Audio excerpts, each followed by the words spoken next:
Transient chaos. Transient chaos. Transient chaos. Transient. Transient. Transient. Transient. Transient chaos. Transient. Transient. Chaos. That's right. This is Transient Chaos Podcast. The Transient Chaos Podcast with I'm C and I'm with Bjorn. Hey yo. Today it's just the two of us. A special edition. A nice intimate encounter where we discuss martial art belt testing, Shaolin belt testing, and how fitness has improved our lives. That's right. And not only about fitness improving our lives, but what fitness does to us in general and how it helps us elevate the mind in our everyday life. You know, before we get started, Bjorn, maybe we could talk a little bit about, especially for our viewers that haven't, or our listeners that haven't been with us before, what makes our podcast different? Why should, I guess, what makes us not everything else that's out there? You know, one thing that is definitely different about us is we're not a political podcast. We try to stay away from politics as much as possible. Amen. Amen. Hell yeah, dog. Yeah, we got enough out there about politics and partisan shit. So Absolutely. We tend to take a more human approach on things, and we just like to talk about what's important, on a human level, I think. And what I mean by that, and for our listeners, is we're trying to get more of a critical thinking kind of discussion going, not just about politics, because a lot of the issues we do bring up, I think anybody that has listened to us before can say this, is they're very political. Like, they can easily be politicized. And so we try to take a different direction in that, because we just had this, we got together and we just decided that, if we're going to do this thing, like, let's do it different. Let's have a different discussion about things. So, and I think that discussion needs to be heard. I think that there's a big kind of vacuum out there for people just kind of looking at the issue themselves and not trying to put a political spin on it. Absolutely. And I think we've stayed true to it so far, so I'm excited about that, because we've tackled some pretty interesting topics. You want to maybe give our listeners maybe a recap of some of the topics we covered, and if they want to check out some of our archived episodes? Man, yeah. So we've had 3 episodes released so far. We have our Transient Chaos episode 1, where we kind of introduced ourselves, and what do we even talk about in that podcast? We talked about, let me see if I can remember. I think we talked about how doing Shaolin Kung Fu really had sparked, at least for you and I, our creative spirits. I know that it was creativity, right? Absolutely. A lot of creativity, juices and stuff like that. We did that. We did Harvey Weinstein and the sex abuse scandals rocking Hollywood. Right. That's right, man. We talked about Harvey Weinstein. That was when, like, all these sexual misconduct allegations were going out for the celebrities, and still are. Yeah, and still are, dude. Yeah, it's kind of crazy. It's kind of waiting to see who's the next one to topple on that. And then there was we did the Vegas shooting, because that had just happened right before we did that, and that was pretty deep. Right. But then we did Star Wars. We talked about our take on the Star Wars trailer. That's right. And when Star Wars was still when it was not when there was out yet. Yeah, when there was a lot of conjecture, and I'm gonna ask you, because I haven't seen it yet. Please, no spoilers this episode. Dude, I might just have to give you one. Yeah. All right. I'll shut up. But yeah, you got to go see that movie, and please, for our viewers, if you want to drop a line in the comments too, let us know how you like the new Star Wars movie. Absolutely, it's a big topic right now. It just got released, and I just saw it. I was stoked about it. I have my opinions about it too, but for the most part, I liked it. Nice. I'm excited. Cool. I just got the heads up from the wife. We're going to go tomorrow, so that's right. I'm excited to see that. Some of the other topics I think we've touched on in the last couple of weeks were artificial intelligence. Mm-hmm. We talked about what else did we talk about that episode? We talked about net neutrality. Net neutrality, huge, and and unfortunately the net is no longer neutral. Oh man, did you see the new H3? I didn't. Talks about nut neutrality. I'm just gonna leave it there. All right. It's a good episode. All right. Check it out. For our viewers too, check it out. It's it'll fill you in about what's going on with net neutrality and our own podcast as well. Please view episode 3. We talk a lot about net neutrality in that one. For anybody that doesn't know what's going on with it, the FCC just passed it, unfortunately, but we'll see how it goes. But check it out, and let's talk about this though. Let's talk about your sweatshirt right now, homie. Yeah, dude. So, we're actually gonna be putting a picture of this on our Instagram page and probably our Facebook page. Bjorn, for everyone that can't see me, why don't you describe what's going on my chest right now? It's not every day that a man gets to describe another man's chest, but here it goes. So basically what I'm looking at, C comes to my front door and he's got these Christmas lights as a necklace, like a wrapper, that are hanging from his neck. And they're super colorful, they're all lit up. And then his actual sweatshirt is Santa Claus butt ass naked in front of the fireplace. And a present box is covering his junk. He's got his legs crossed, and he's sitting in front of this fireplace with a bottle of whatever that is. Could be Grandpa's special eggnog, if you know what I mean. And there's stockings. Never drink out of an open bottle, especially now with Santa Claus, right? Yeah, and also there's lights that are going off too. It's truly an amazing experience. We're gonna put it up on the Instagram and the Facebook page. Yeah, this is definitely probably one of the ugliest Christmas setters I have seen. But it's so ugly, it's almost bordering on stylish now. Yeah, I agree. I think it's pretty stylish. I think if you were to bring it to a work event, it'd be a huge success. Absolutely. It may not pass HR's sniff test, but yeah, HR's gonna come by and go. They'll be like, you triggered some people. Yeah, I smell something pretty interesting here. And I don't know. It'll definitely generate some memos. Yeah. So, dude, why don't we get into our first topic, which is belt testing in martial arts. Yes. So I don't know how many of our viewers have participated in martial arts before, or have seen tests. I'm sure maybe a good majority, or maybe some of you have. You kind of know what it's about, but in the martial arts world, when you think of different levels that you test for, you just think of testing. You're testing your ability to go further. And if we think about it, at least in our martial arts that we do, color doesn't really mean anything. The color of the belt doesn't really mean you're better than somebody else, because you can easily be this quiet master that doesn't really share a lot on if you do martial arts or not. And it pretty much comes down to it's a challenge to yourself, right? And absolutely. It kind of elevates you, but at the same time it stresses you out too, at least for me. Every test I've done, dude, it's been hard. It's I never look forward to belt testing. Absolutely, I agree with you. And the thing that's interesting with belt testing is, I think each martial art and each discipline has their own kind of tradition for how they belt test. Whether it's someone that whether it's a huge athletic endeavor where they just want to get you exhausted, or if it's something that's very technical, or if it's something that's combat related or what have you.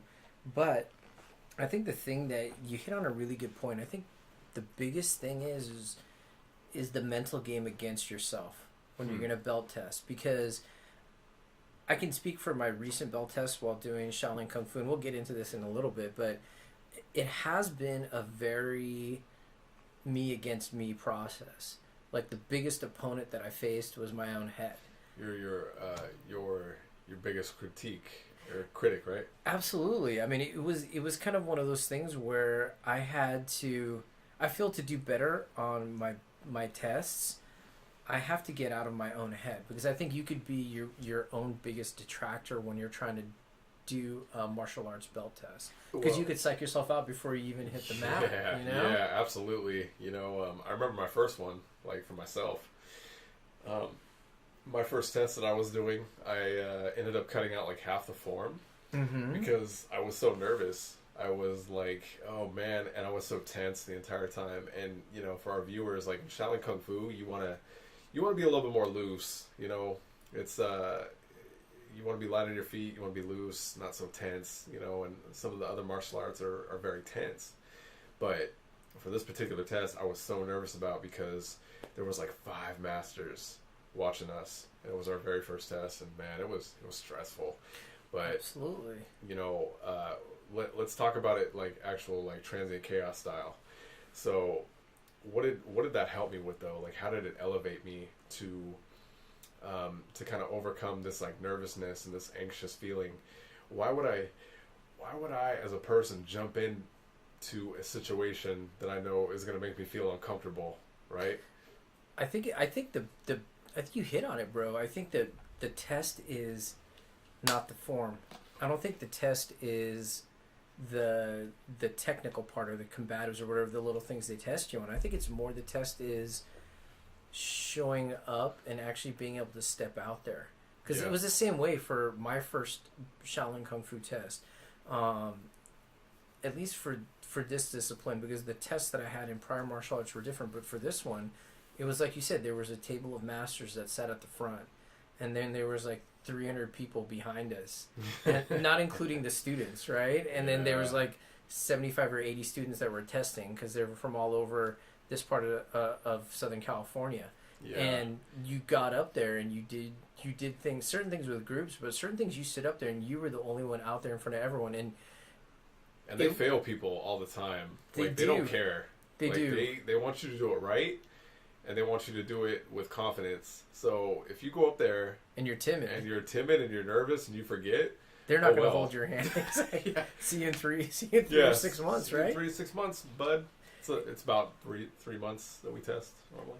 And it was I'll be honest, it was a very, but like you said, I think it elevated me, because I think that once I got through that first one, I realized I could do that in front of that many people before. Whereas before, I wouldn't have even imagined it. I don't think I had a good idea when I still remember it was you and I think Danny that were driving to that first test together, and I had a totally different vision of what it was going to be like. I thought it was going to be not a lot of people other than the people testing, and there'd be a bunch of masters, and they'd take a small group, and they'd do all the group together, and this and that. And I went out there, and I was like, holy shit, this is going to be fucking different, Yeah. And it's that feeling of knowing that you have to do something hard in front of people that, you're already thinking like, you're your own worst critic. We're technically artists. We're martial artists. So whenever you have, anytime you have to show your work that you've been perfecting, or your trade, or your craft, and you're getting judged on it, it's hard, man. It's hard to take a look in the mirror. Absolutely. And really come to terms that like, oh man, I need more work, or, oh, I've been practicing really hard, and you, again, putting that discussion in a true transient chaos style, you're helping yourself in a lot of ways get into those situations, and you're elevating yourself, because when you go through something like that, once it's done, you're just like, you have this feeling of relief, right? And you just feel amazing, and you're like, man, I can't believe I did it. I succeeded at something that I knew that I was going to be really uncomfortable in, and it translates without you even noticing. It'll translate to your job, your family, everyone around you. It just kind of radiates, this feeling of confidence. Yeah, there we go. I hear you. Because I could see that, because I think that the confidence that comes from doing something that you had no idea you could achieve, and the confidence of displaying what you've been working so hard to do.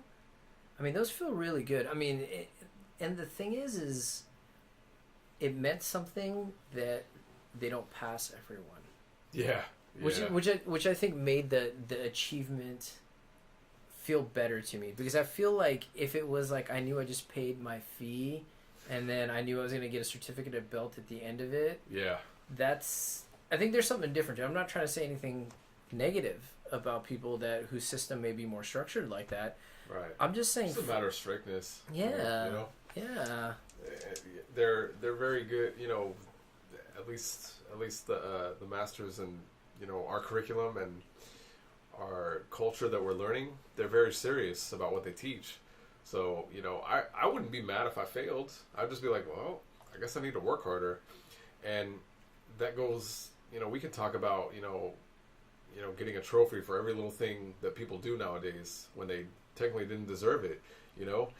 And it's good for kids too. It's especially good for kids because it shows them that, you know, hard work needs to be achieved through hard work. And failure sometimes is a part of life. I mean, sometimes to get what you want, I think sometimes you gotta, for lack of a better word, sometimes you gotta lose sometimes. Yeah. Because at least I've found that I feel like adversity and hardship breed greatness. Absolutely. You know? Absolutely. And I think that I can see it in the masters, because they went through so much to get to that point to be able to teach it. I find it so, I don't know. I find it really such a kind of an honor to be able to, one, learn from them, and then two, be able to demonstrate for them what they taught. Right. And then get that nod of approval or that look of like disappointment. Either way, it feels the hand good. Over the face, like yeah. Oh yes, he unfortunately trains at my school. What did I just witness? Good Lord, man. What have you done? Hey, men. Hey, man, come on. But, you know, I wanted to bring this quote up real quick because you kind of triggered it for me. It's a quote that I've had on my Facebook for a while now. And it's by Bruce Lee. And he always said, do not pray for an easy life. Pray for the strength to endure a difficult one. And that's always been like a quote that's rung true to me a lot, because a lot of times, like, you know, I'm guilty of this, but I've you know, sometimes I'm looking for the easy way out, like in life in general. Like I don't want to endure hardship all the time. I want to break, you know. I want to be able to relax sometimes, you know. Right. Which is natural. I think right. everybody does. Yeah, right. But I think more so, sometimes more often than not, we can get comfortable in an easy situation, and what that means is, you know, you're getting used to something being handed to you, or you're getting used to something, you know, like you barely put any, you know, because you know how much effort you put into something, right? Right, bro. And you know, if you're putting such minimal effort into it, you know, did you really deserve it? Maybe you didn't, or maybe you did, you know, depending on what the outcome is. Correct. But that quote ran true to me so much, and it's really changed me in a lot of ways, because it helped me realize, you know, it's okay. You know, you should be enduring a difficult life, because the more difficult it is, the easier obstacles are going to become in your life. You're going to know how to handle them, and you're going to be used to the stress. You don't want to be stressing all the time. It's not good for health, but you're not going to run away from that stress. Exactly. You're not going to run away from stress that, you know, would have scared you before, because you've overcame it. So if I can ask you, when did this quote speak to you? Has it been something you've always kind of had, or is it something that more recently? Probably, I want to say about like 3 years ago. Okay. I want to say 3 years, because that was when I was just like starting to get into kung fu and martial arts again, and you know, but you know, if we're just talking about martial arts in general, you know, I think it's a great way, you know, no matter what you take, what you take, karate, kung fu, you know, kempo, whatever, taekwondo, it doesn't matter.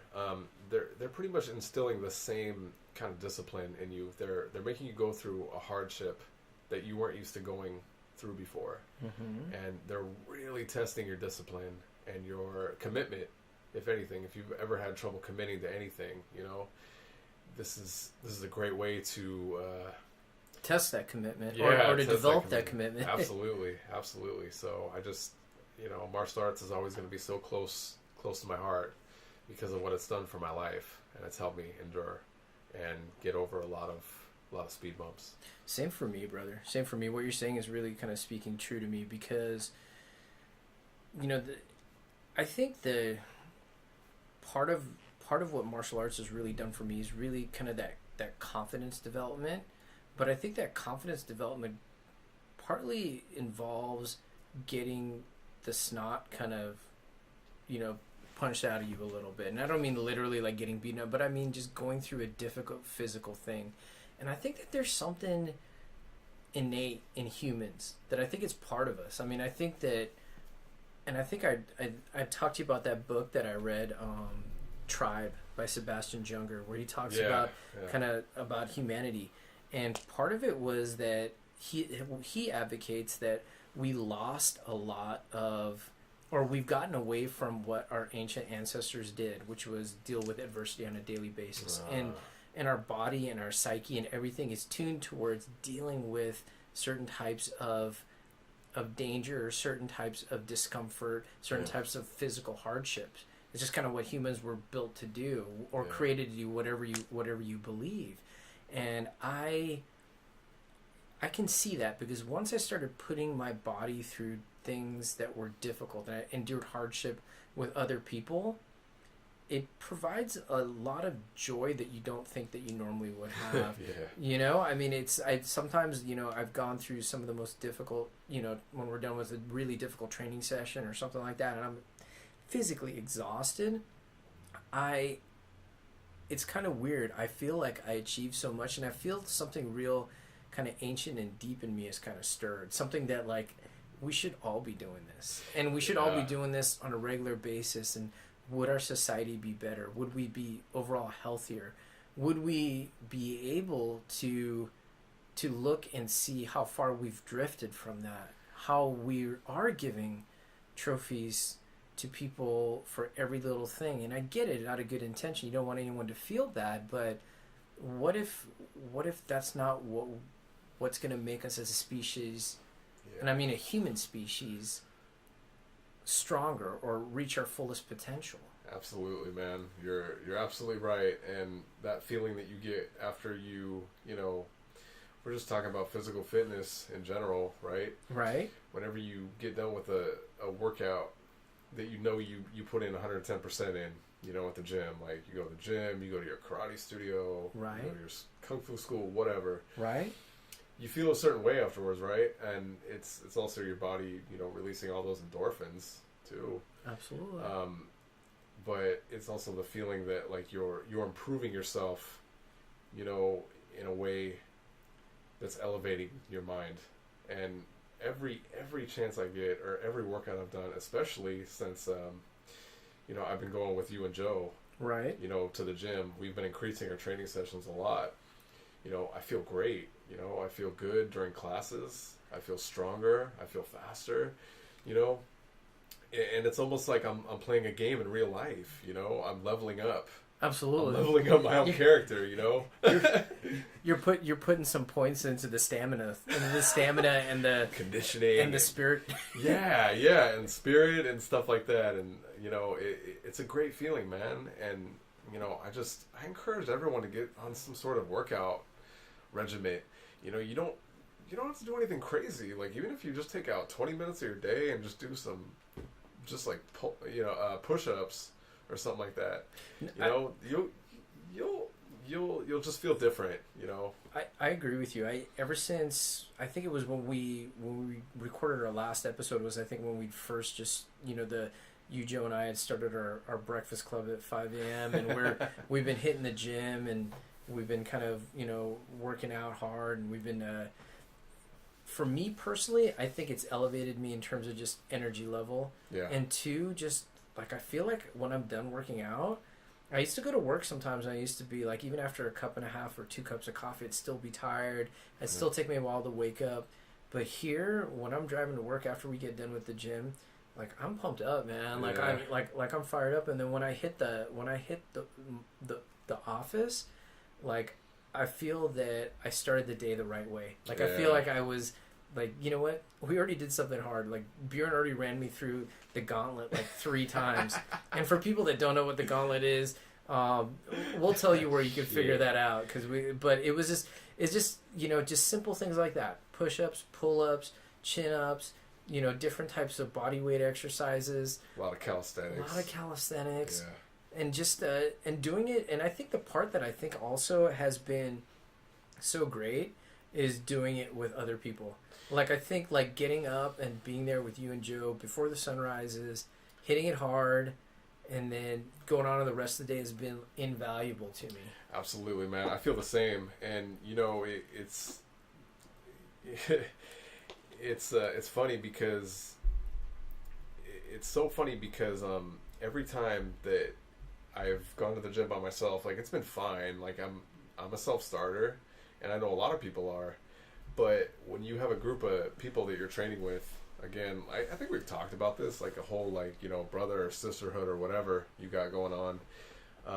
When you're training with other people in a physical sense, you're just kind of developing this bond, you know, and it's cool. You know, you guys get me going, you know. It didn't work out yesterday, unfortunately, because we got done at like 2 a.m. and then we were like, oh crap, we got to go to the gym with C at like 4:30. Didn't happen, but for the most part, we've been doing it, and for the most part, it's been really good. I mean, I agree. I think once again, it comes down to like us going through that hardship together. Like I went today. I knew you guys couldn't make it. I went today, and it was good for me. But at the same time, I just kind of enjoy like that camaraderie, that brotherhood. Like, you know what, like, yeah, we're all there at 5 a.m. and we're all having to do like, you know, the ab session of death. You know what I mean? Yeah, man, and that's what's funny about that too, is because, you know, when we're all together, we know that the other one. It's almost like a feeling of like, dude, I don't want to miss a workout because I want to keep on the same level as my brothers, you know. Absolutely. So if I miss like a bunch of consecutive workouts and you guys are getting in, you know, all this training, and then, you know, I want to be as strong as you guys, you know. And it's not even in a competitive way. It's that you just want to keep pushing yourself as hard as you can because you know the ones closest to you are doing the same thing. I think that it's almost like, you know, you're part of a pack. You know what I mean? Yeah. And you don't want to be the weak wolf. You don't want to bitch out in front of the freaking alphas, you know. You know, you're get my towel, boy. Yeah. Get my towel. Wolf pack. What is that, Hangover? Yeah. Part of the wolf pack now, you know. Oh man. But yeah, it's cool training with other people, and you know, you definitely don't have to have other people to work out with. Like, that is just a fact of life. You know, you can go in there and be a self-starter and just do it, you Absolutely. know. But and most people should. Yeah, and most people definitely should. But if you're just, you know, you're just kind of like, man, I got to change my life. I'll just tell you, like, working out has been such a huge part of my life now, and I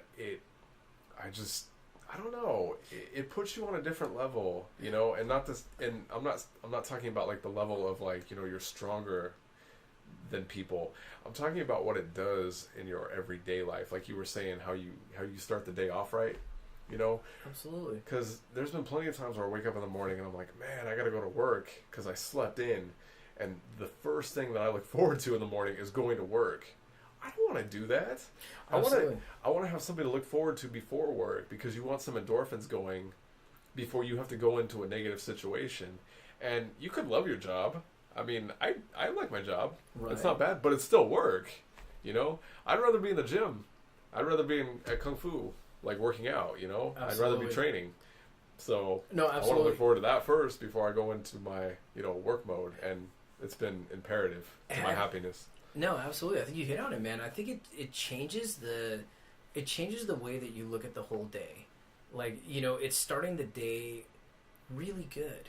Yeah. And you're starting the day really healthy. And, you know, one of the things that it's done for me, just like working out and working on fitness in a different aspect, because we were working on fitness with Kung Fu, but now we're working on fitness also in the gym to a certain extent, and trying to train our bodies in another way, is that it's really guided me to a lot of just better lifestyle choices.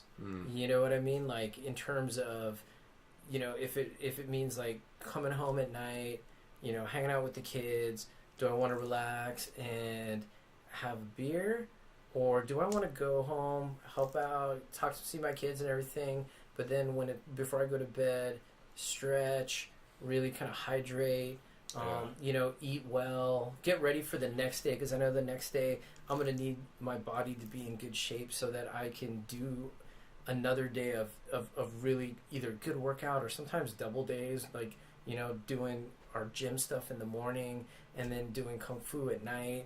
And I'll be honest with you, last time we did that, my legs fucking hurt so bad. I was in the middle of, like, you know, in I think we were working on stance holds that morning. Yeah. We were doing, like, you know, Mabu, Gongbu, Kobu, all of these different Kung Fu stances. And then I get to class, and then guess what? That's what Shifu had on tap class. And my legs were shaking like a freaking twig in the wind, dude. I was like, ugh. But the next day, I felt so strong, and I felt like so powerful. And even during this last test that I did.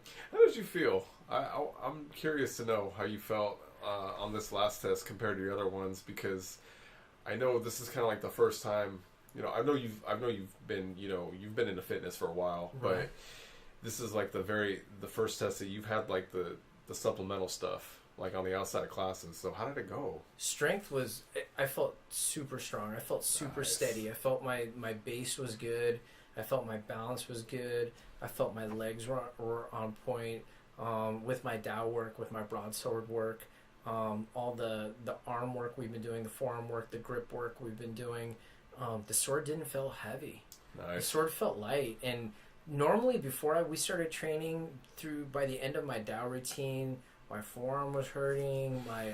The sword just felt heavy, because it's a real sword. It's a real weapon. So but this time, I'll be honest with you, brother. Like, I could get through the routine, and I wasn't tired that way. And then with my hand form, I just felt really really centered. Like, I felt like, you know, with Kung Fu, like Shifu Yunan and a lot of the Shifus are all talking about how getting the inside power and the outside power together.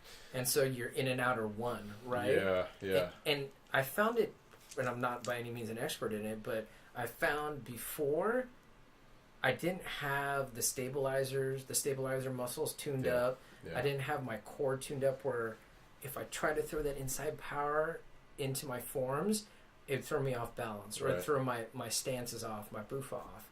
Right. And I noticed now that it actually, I could go hard, I could go powerful, and I could go fast in the way that Shifu wanted me to go, and he instructed me to do it. Right.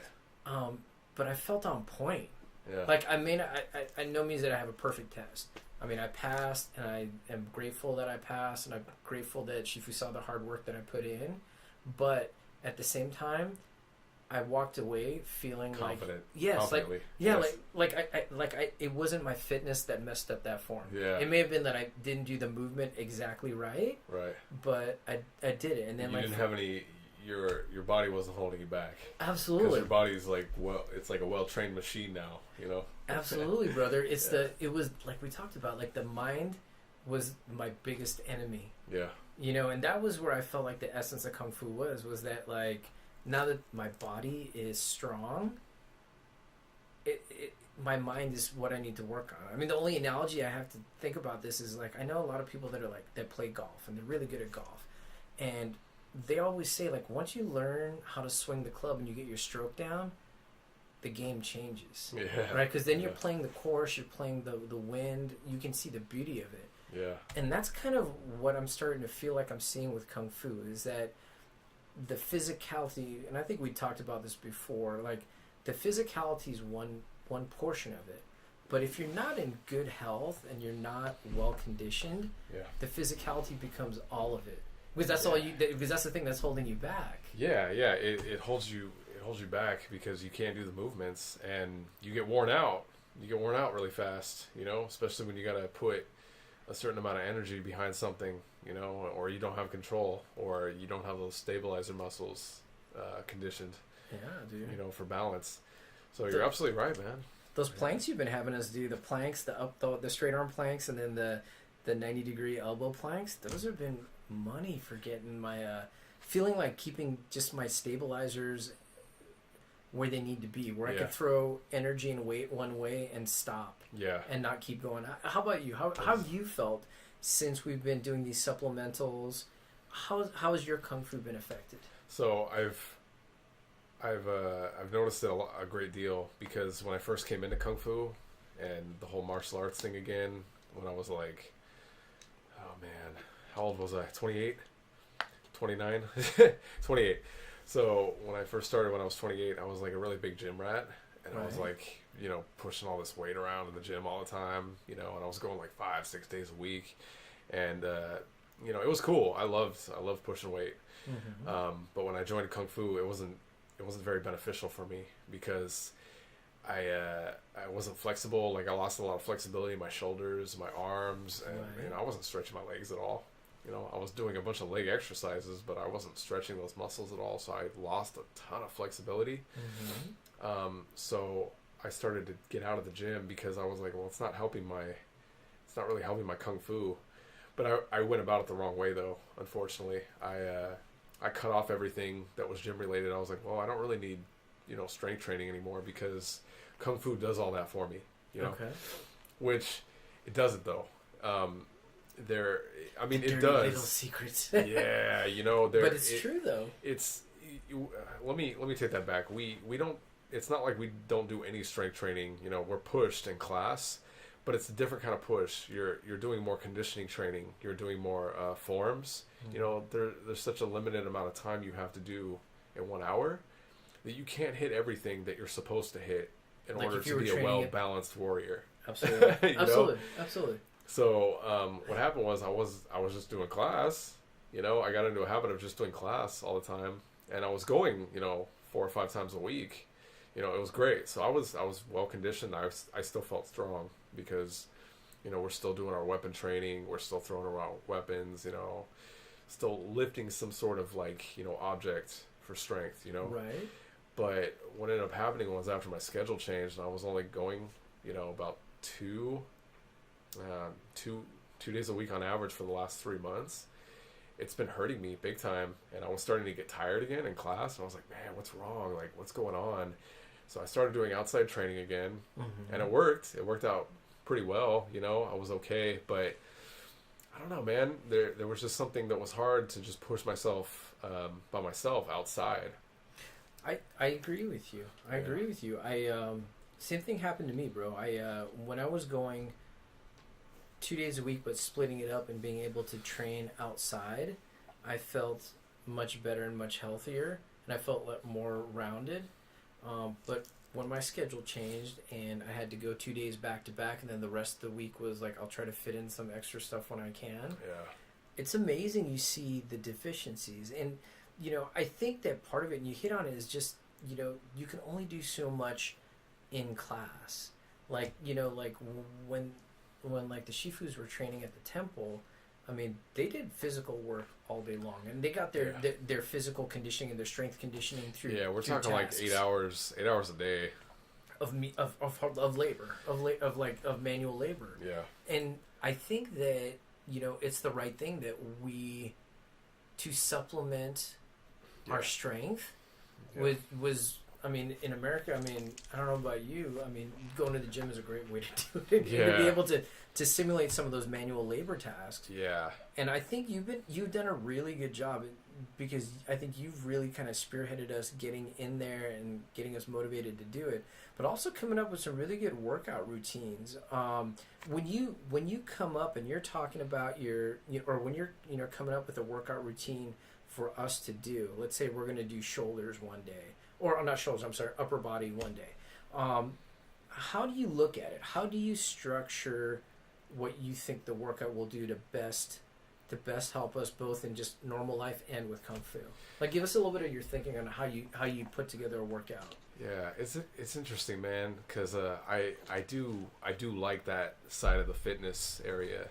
I like coming up with different workouts. I like kind of doing stuff that's a little more non-traditional, because kung fu is very traditional, you know, and we're not Shaolin monks. Right. You know, we don't have the time to train 8 to 10 hours a day. Like, Correct. it's just not in the cards. Correct. So when we go to the gym, and you know, I've been working out for a while now, you know, so I have a little background on what muscle groups need to be worked, and what kind of exercises will help those muscle groups. And I've always been a big advocator. Like, when I was going to the gym a lot, Right. it'd always be back and bis, chest and tris, legs and shoulders, or chest and back. You know, I've tried to experiment with so many different things, where it got to the point where my workouts were changing weekly. Like, I was never doing the same exact thing. One, I would get bored. Right. Like, I have ADD, like, super bad. Right. I don't actually have ADD, but like, when I'm doing something and I'm trying to experiment the best way to optimize my workouts, like when I was working out by myself, or I was training like a few of my friends, I was always thinking, okay, what can we do to improve, and what can we do to keep the body guessing, you know? And it's just interesting on how that's changed for me too, because Kung Fu just changed my mind so much about how the human body works. Mm-hmm. You don't need all this heavy ass weight all the time. You don't even need a gym technically, but I'll tell you, there's something about the gym that is good for these kind of workouts. And when I'm creating these workouts for us, you know, when I'm doing this stuff, and my way of thinking is, you know, what's going to be the best method and best way to improve our time in class. Right. So let's see if we can break it down. Would you say, like, let's say that you know that we're going to be working on stances, or stances are a big part of Kung Fu, and Right. explosive power is a big part of Kung Fu. So when you're thinking about ways to improve our ability to do that, is it you're kind of like, okay, I know for Mabu, also known as horse stance, that we're going to be engaging these muscle groups, so we're going to work on these exercises? Or is it more of like a functional, like walk us through how you with Kung Fu, okay, it's at least for our gym settings, the reason that I usually like to do an upper and a lower body split, and then like for our third day we'll do kind of like an all body routine all-round, kind of right, deal. right. Yeah, the gauntlet per Right, se. right. It's to share the love on every muscle that you have in your body. And Okay. balance is such an important part of this, because it's so easy to forget one little thing. You know, it's easy to forget about the triceps, because are you using a lot of tricep muscle in a lot of your Kung Fu? In a way, yeah, but you're not, you know, it's not really important to the point where your You legs need to overdevelop, right? Yeah, and you never want to overdevelop one part. You know, that would be like if somebody was working on their quads all the time, but not their hamstrings. You're gonna have some weak ass legs still. Absolutely. Because you're having your quads overcompensate for what your hammies can't do, and that happens all the time with people's bodies, because a lot of people might be obsessed with vanity muscles. You know, you may want to just work out on arms and chest and all the big groups, but you need to remember, when you're doing martial arts, you have to work out in a practical sense, and that's why we do a lot of calisthenics too. You know, that's Absolutely. why we're building strength through calisthenics by holding up your own body weight, because that's what you're tossing around most of the time during class and during Kung Fu exercises. But it really just depends on the person too, you know. If you're a bodybuilder, are you going to want to do a lot of like small weights? Probably not. Like, you're trying to get the biggest as possible as you can get, which is okay, you know. But at least in a martial arts setting, I'm always thinking about, okay, is this going to make sense? Is this exercise going to make sense for us in terms of improving our martial skills. Exactly. So if you gotta have that purpose in mind when you're designing it. No, that makes sense. You've done a really good job doing it, bro. Because I've noticed. No, absolutely. Because I noticed that what you've done has translated. That's good. That's good. Even in a short period of time, which is big, right? Yeah, because we started a month and a half ago. Yeah, dang, I can't believe it's been. Yeah, it was well, dude, even now, like I see you and Joe, and you guys are like really leaning out. Like it's pretty crazy, man. You guys your guys' body is like drastically changing in a short time. And it's it's interesting that you said that. I feel like the leaning out that I'm doing through this is different than the original leaning out I had with Kung Fu. Yeah. Because the original leaning out I had with Kung Fu, I think I lost a lot of muscle mass. Yeah. Because me too. I think Kung Fu lends itself to having a slighter just overall frame, just because I think you do easier and do better when you're lighter and slimmer. Yeah. But I think you got to work hard to maintain that muscle, and I wasn't balanced in that until we started doing this. Me neither. Absolutely, and that's what's so important about this too. There's always going to be a balance. Even bodybuilders, when I was lifting heavy weight, I should have been, practicing my flexibility back then. I would have been a lot healthier, There was just things that I should have done, but we get so tunnel visioned on one little thing, right? We want to look really good, At least I was more concerned with my looks. And not right the practicality. I'm right there with you, bro. I was skinny all my life, so I wanted to get huge, So it's interesting, man. It really, society can dictate what our workouts are going to equal. But there's so many different ways of training, man, that you really just have to go out and research and just experiment. That's what I've always done. I've experimented for the last 5 years. Mm-hmm. I experimented when I was really skinny. What's going to make me stronger? I went on YouTube videos. I would look up people. I would ask for advice. And ultimately, this point in time is, in my opinion, the best time for me, because I'm at the point where I've literally combined everything that I've learned from Shaolin Kung Fu and with working out in a gym setting, and we're getting these kind of workouts, and dude, I'm just having a blast right now because they're challenging, and they're allowing us to build something practical. Absolutely. I think it's a good manifestation of cross training.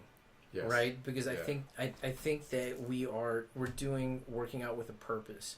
And yes, I think along that comes with that is the fact that your body's going to transform into something that's going to be pleasing to look at, just because you're going to be strong, you're going to be limber, you're going to be, you're going to have that warrior body, that body that is strong, but that strength can be used for something other than just looking pretty in a swimsuit. We're talking inside and outside. And what I mean by inside for our viewers is Shaolin Kung Fu is based on Qi. It's it has, and for you guys that don't know what Qi is, it's like this energy that supposedly everyone has inside of them. Right. So you're building this inner energy, this inner power. This well. Yes. Yeah, this well. And it's really hard to explain because it's not something that you just. It's not intuitive. Yeah, it's not very intuitive. It's just something that you just have to really feel, and you really have to work at, and you really have to have spirit, and it's really hard, man. It's something that you start using when you really put your spirit into something. That's how I always. No, absolutely. Absolutely. And you know what the thing is the thing that I love about Shaolin Kung Fu is part of the emphasis on developing Qi.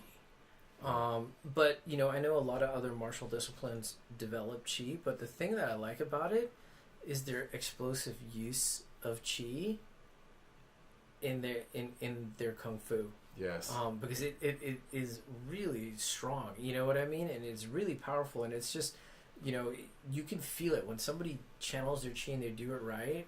Like you were saying, when I was holding pads for Joe the other day, that dude knows how to channel his Qi. Yeah, punch right through you. Yeah, exactly. Exactly. He's got so much strength, and it just comes through, and it's just like being hit by... The only thing I can think about is like being hit by like Clayface from Batman. You know what I mean? Like just big like fisted brick. Yeah, just crushing through.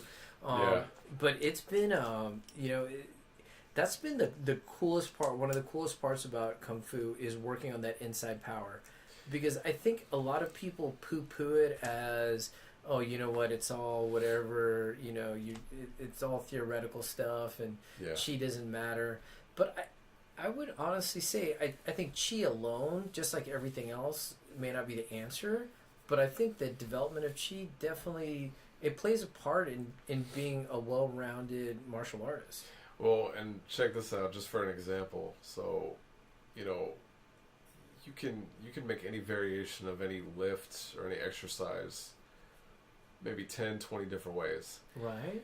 And what I mean about that is, take for instance, like the bicep curl, right? So, what do most people do?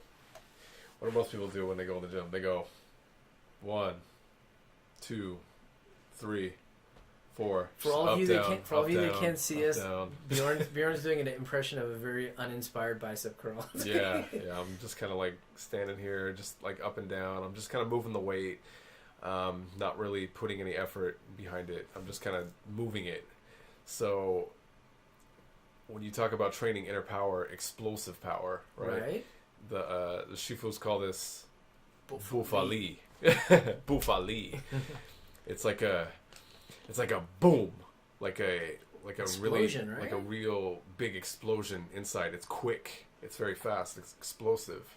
And if you watch, Bruce Lee fans, if you guys seen Bruce Lee go, he goes really quick, but he's really powerful at the same time. So he's using like this explosive energy that a lot of people don't have, to be honest. This is why he was like considered superhuman, is because he knew how to train himself for inner and outer power. Yeah. So going back to the bicep curl. So you have one person that's going kind of just up and down, 1, 2, 3. Now, what you could do to, maybe make it that much harder or that much more engaging for your explosiveness, take a smaller weight. Take a weight that weighs a little bit lighter. Maybe you're used to doing like 80 pounds, an 80-pound barbell curl, right? Mm-hmm. You go from that and maybe bring it down to like 50 or 40. Now what you can do is you can go down. So you go 1. So you're on the bottom at this point, right? Then explode up. So bring that barbell up as fast as humanly possible. Bring it up quick, and then stop at the very top, and then bring it down slow, real slow. Control it to the point where it falls down, and then right when you hit the bottom again, bring it up, like that, and then bring it down. That is going to change your game up so much that you're not even going to realize what the difference is between going 1, 2, 3 to what 2, really really quickly, because you're working on these. Your muscles are getting this exposure to this real quick kind of generation of force. Exactly. Is that starting to develop more fast twitch fibers when you do that, or is it more just getting your body used to the fibers you have just contracting and getting ready to act more quickly? I want to say yes, but I honestly don't know that much about like the fast twitch fibers, right? And the fast twitch and the slow twitch muscles. It's kind of, I wish we had somebody that could actually like come on here and like kind of explain more like scientifically what it meant. I can only explain it to the point as I know it of what it feels in my own body. Okay. And what it does to me. That's fair. But it's the same concept. I mean, you could probably tell me more about that because of your background, really, But you can kind of explain. I don't know. Could you explain it? Well, I mean, I think part of it is that there's different types of muscle fibers, and the slow twitch ones are ones that are able to contract, and they contract slower, but they're able to do so over a longer period of time. But then they have faster twitch muscle fibers, and those are able to contract very quickly.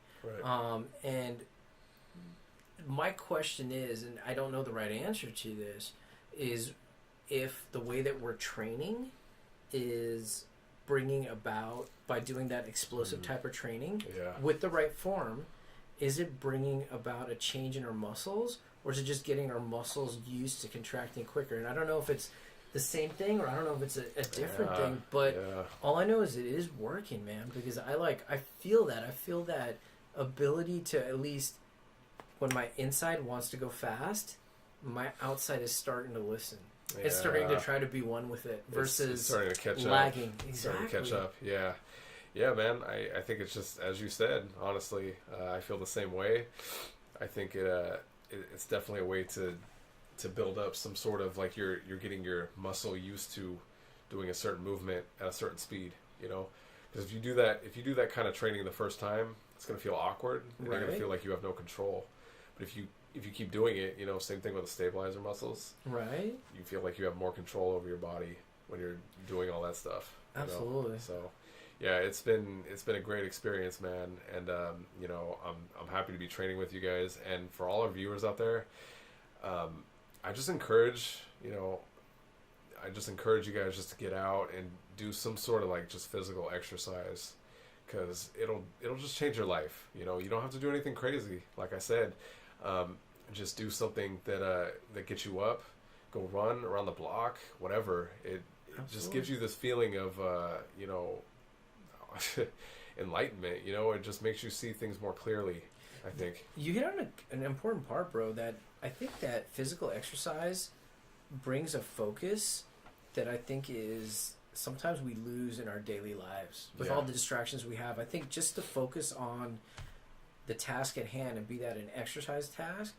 one, is super liberating, and two, it really is, like, it's a good practice for focus. Yeah. You know, and I like welcome it. Like, I found it in doing the forms in kung fu, just because you have to be present for the entirety of that form, from movement to movement, from moment to moment, at least for me. Like, you can't go on autopilot, because then it loses you lose that power, you lose that integrity in the form. But when you're present, it's there. And the other thing that I found, one of the other few things that I found that allows me to do that is also with surfing. Is being in that moment. I don't know. Do you feel that when you're going through forms? Do you find that supreme focus you need to make sure your mind, your spirit, your movement are all one? Yeah. Do you think that focus? Do you find that feeling of focus when you do it, or what do you experience when you're going through your forms? That's probably, like, the hardest part about doing a form, is finding that focus. It's because your mind is everywhere sometimes. You know? It's true. You really have to let go of everything. You have to just forget about everything in the entire room, especially when you're in front of an audience.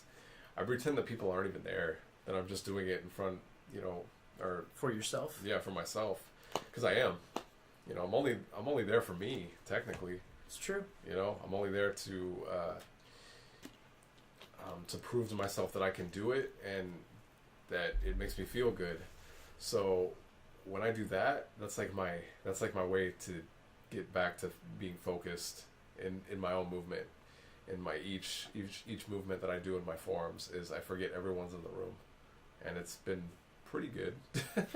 It helps. Absolutely, man. Yeah. I almost find that to be like a daily meditation for me, brother.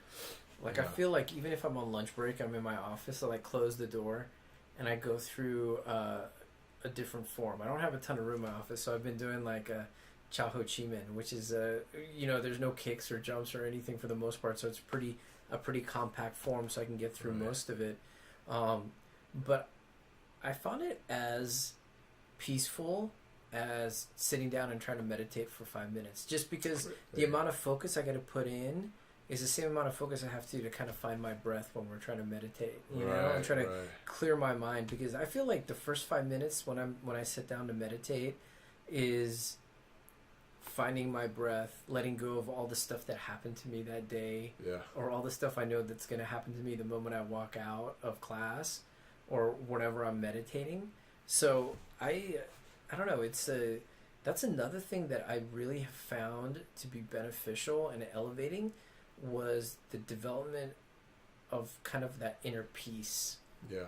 Through the meditation, or even through just having a really good workout. Then I don't know if it's all endorphins, because I feel really good, but I think also part of it is just kind of being alone in myself for a little bit after a workout, where I'm just like everything kind of fades into the periphery, and it's just me and my exhaustion, you know? Yeah, that's exactly true, man. And it's that having that alone time after your workout to just kind of like take it all in, you know? And you know, I don't know if you've done a lot of yoga too, but not as much as I want to. You know, yoga's terrific, man. I wish I had the time for it. I wish I had more time to just get in that class here and there. I wish I do. I really want to start taking at least once a week just to get in there, but it's very mindful. It's very mindful practice. And it teaches you a lot about control, and it puts you in a very meditative stance through pain. Because a lot of those holds that they do, they're painful, man. Yoga's like one of the hardest disciplines, isn't it? Disciplines. Yeah. So whenever I see these yogis like doing all these like crazy things, I'm just like, man, it must have taken years to get to that point, because these guys are just so amazing to me, you know. Do you find that when you were doing yoga consistently, did you find that it added balance, strength, conditioning? What do you think that it brought to the table? My legs felt a lot lighter. Really? A lot lighter, yeah. Interesting, bro. Like they didn't even weigh anything at times. Really? Yeah, so my kicks were like really on point? Really on point because of yoga. And that was helping with a lot of things, you know. It was flexibility. It was you know, just getting all this, you know, extra blood flow to my legs. Mm-hmm. So my legs were healing very quickly. You know, I was stretching all the time. Did you feel sore after yoga, like when you do like a workout, or did that like stimulation of the nerves and the blood flow?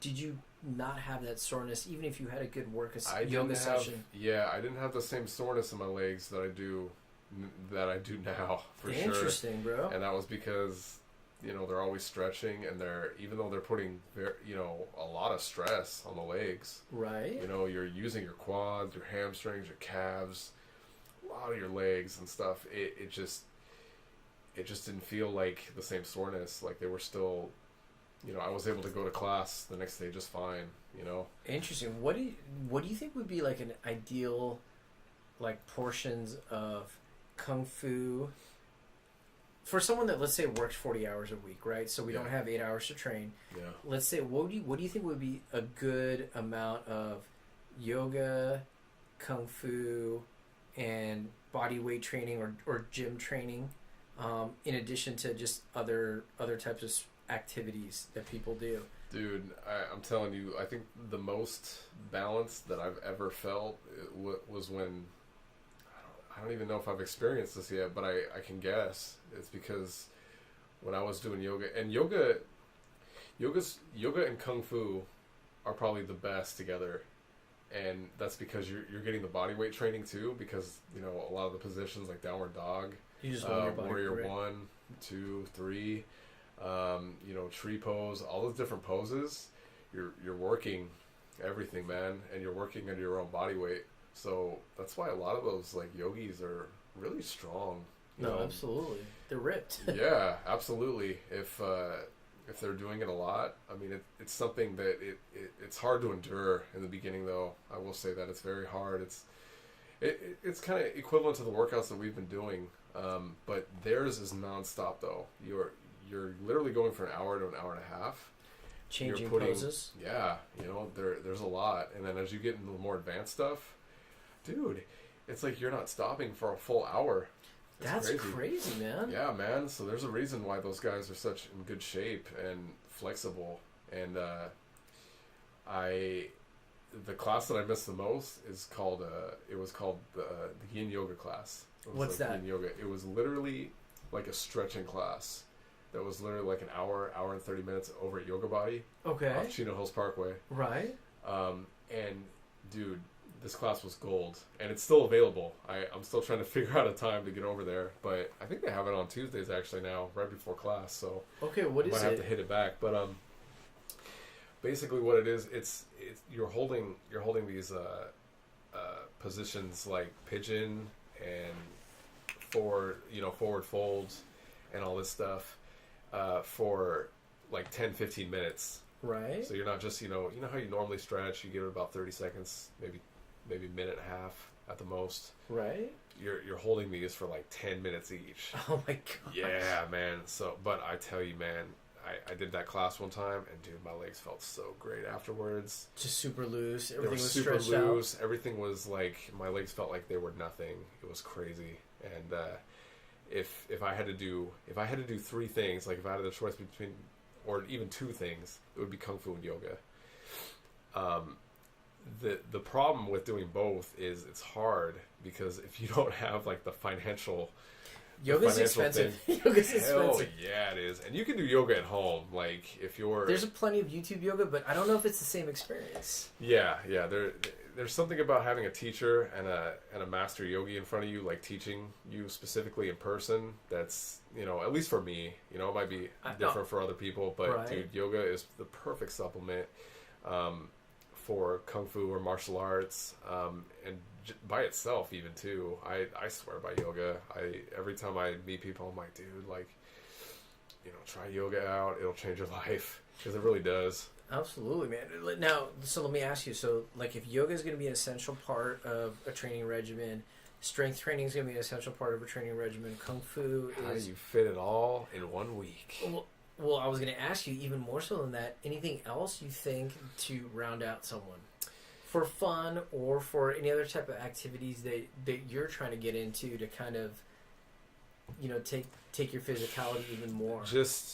I would just say bag work, the mitt work and stuff. That's really crucial for training. Or if you're kind of intimidated by the pads and the gloves and stuff, and you don't want to get down with the sparring, uphill sprints definitely for that conditioning. You'll definitely get the same conditioning as you would by just running around. I know for myself, I think running is really boring. I'm the same way. I hate running, so I don't really do it a lot, but I do it for my conditioning, and that's why I mainly work the mitts a lot, and that's why we mainly go for like we did 4-minute rounds today. Right. It felt great. It was tiring, but knowing that I can go 4 minutes of just punching. Were you guys doing mitts or were you doing heavy bag? Mitts. Okay, so that's a long for round. 4 minutes. Yeah. So if you ever try to, just go toe to toe with somebody with mitts, and you're just punching for 4 minutes straight, it's tiring. Absolutely. But you do that to the heavy bag too, adding kicks to the mix. Oh man, you're gonna be exhausted. But there's a lot of things you can do, man. But at least for me, and everyone's gonna be different. Unfortunately, I don't think it's fair to say that there's not one straight formula, right? Yeah, because a guy that does and I know a lot of those MMA dudes, that yoga too. They've added yoga or different kind of martial arts, mixed martial arts. That's what it's known for. Right. But they do certain things to kind of just up their game, and they experiment. So I think it's all about experimentation. And for me, what I've done is I've done yoga and kung fu together, with a little bit of weight training in the gym, and a solid routine in the gym setting. Dude, it'd be solid. Dude, that's awesome, man. That's awesome. Man. The one thing that I wish that I could add, and I just haven't been able to do it recently, is honestly take out my surfboard again. Yeah, dude. I was gonna say, because you're a surfer. Yeah, I really enjoy surfing, and I think that from the when I was injured, before I got a chance to do kung fu, when I was doing other martial arts, after I got injured, to be honest, that was one of the few things that I could do. Yeah. And it got even better once I started doing kung fu. Like, some of the residual stuff, the injuries I had improved. But the thing I loved about surfing was, one, it's just fun as hell. Yeah. Like, I don't have anything, I don't have as big of a smile on my face in a lot of other things in life, other than, like when I see my kids, or when I just pop up on like a really fun wave and just become one with it and get in the moment. And you know, that was one of the things that I really liked about surfing was that in addition to just kind of being something that is supremely a really good exercise, because you're basically swimming around in the ocean, in currents, paddling into waves, paddling through waves, swimming for your life sometimes, you know, and doing it for hours on end. It's there's nothing that I feel I get that good drain when I come out of the ocean.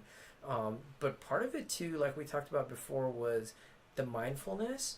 And the other thing was I had, you know, somewhat of a spiritual experience with it in terms of finding contentedness in my life. Yeah. You know, because, and I think we all do this differently. And I have a sense you found contentedness through different physical activities. But for me, it was one of those things where it's a piece of styrofoam. If you break it down to what it is, it's a piece of styrofoam, and you're just floating on water, and you're moving, and you're riding water on styrofoam. And if something like that makes me so happy and brings such a smile to my face, like I still to this day, and it's been a couple of months since I've actually been able to get in the water, just because of a lot of, you know, just life is just crazy right now. But I still remember, you know, my last great ride, and I still remember, you know, the fun waves, even to like the first days when I started surfing. And it's interesting that moment of when you get up there and you stand up, and everything once again fades away into the periphery, kind of like when I was doing my form, even for myself, or if I'm doing it at a test. Just that oneness in that moment is, I think, a rare thing that we get. And that's the one thing that I wish that I could start incorporating back, because I think that the amount of conditioning that we're doing in class and out of class, I think will improve my surfing a ton. Like just my paddling, being able to just get out there, you know? I bet even now too, it would feel different than what it felt like before. But I mean, the amount of conditioning that comes with surfing too, man, you're right. I didn't even, you know, I haven't gotten the ocean in so long. Right. That I kind of forgot on what that can help with too, you know? It's great. It's a crazy good workout, man. I mean, it's literally like after an hour and a half of paddling, and just, you know, even on small days where you're just, you know, you're just riding wave after wave after wave, you could literally, and then, you know, popping up, it's kind of like doing a burpee on something that's moving. Yeah. And then getting into, you know, and then using your legs to pivot the board and things like that. It's really fun, man. And it's, you know, that's the one thing that I'm hoping that I'm kind of taking this initiative, because I feel like I've been elevated by what we're doing in the gym. Yeah. Really to get those other portions of my life really kind of dialed back in. Sure. Yeah, man. I feel you, man. I gotta get out there with you sometime. I'd love to have you out there, man. I'd love to have you and Joe, Tony, even ask Shifu if he wants to come out, but he was scared that he was gonna get attacked by something. He probably would. He's always down to try new things, and you know, he always encourages us to go out there and try new things. Explore. Too. So and sports are a great way to, you know, gain something you didn't have before. So I'm glad you brought up your surfing, man. That's a really cool exercise. And yeah, man, so I'm looking forward to keeping it going, and I hope that our listeners today got a little bit more from our talks about physical fitness and just fitness in general, and our experience with bell testings. Yeah, you know, I think that, you know, it's probably a good time to let them also know about the Shaolin Warrior Instagram page that we started. Oh yeah, Shaolin Warrior Fitness, man. Yeah. For those of you who are interested in fitness or just like fitness junkies, check us out on Instagram. We're at Shaolin Warrior _fitness.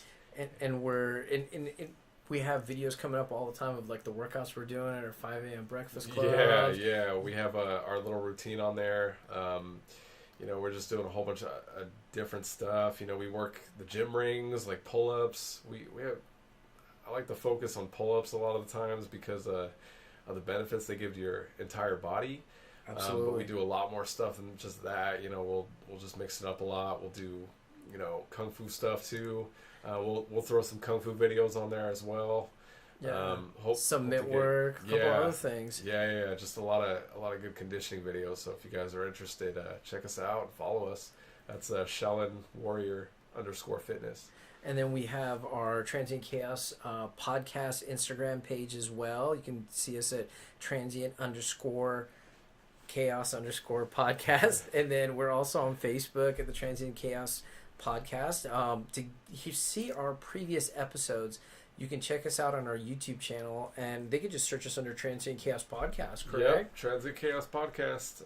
You'll see the icon with the TC, the black and white. Nice. On there. Can't miss it. Absolutely. We're also on the Apple iTunes platform. Or you just go to your podcast app, and you could search for us under Transient Chaos Podcast. We're going to be there as well. If we end up on any other platforms, we're definitely going to let you guys know as well. Yeah, we'll keep you guys informed. And thanks for joining us today in this pre-season, pre-Christmas Transient Chaos podcast. Absolutely. We want to make sure that all of you guys have a safe holiday season. Make sure you break out your ugly Christmas sweaters. Be proud. Be proud. You only get to do it once a year without people throwing stuff at you. Feel free to submit your pictures of your ugliest sweater on our page. Absolutely. You know what? If we get some really good submissions, you know what? We'd be happy to give you guys a shout out on our next episode. And who knows? Maybe C will donate his current sweater that he has on right now. We could. Somebody could have the Naked Santa sweater. Raffle your freaking ugly sweater off. Like, man, these guys are desperate for content. At least we didn't say smash the like button. Yeah. Don't smash the like button, you freaking. All right, guys. Well, thanks for joining us. Transient Chaos signing out. Transient Chaos. Out of here. Lights. Peace. Transient Chaos. Transient Chaos. Transient Chaos. Transient. Transient. Transient. Transient. Transient.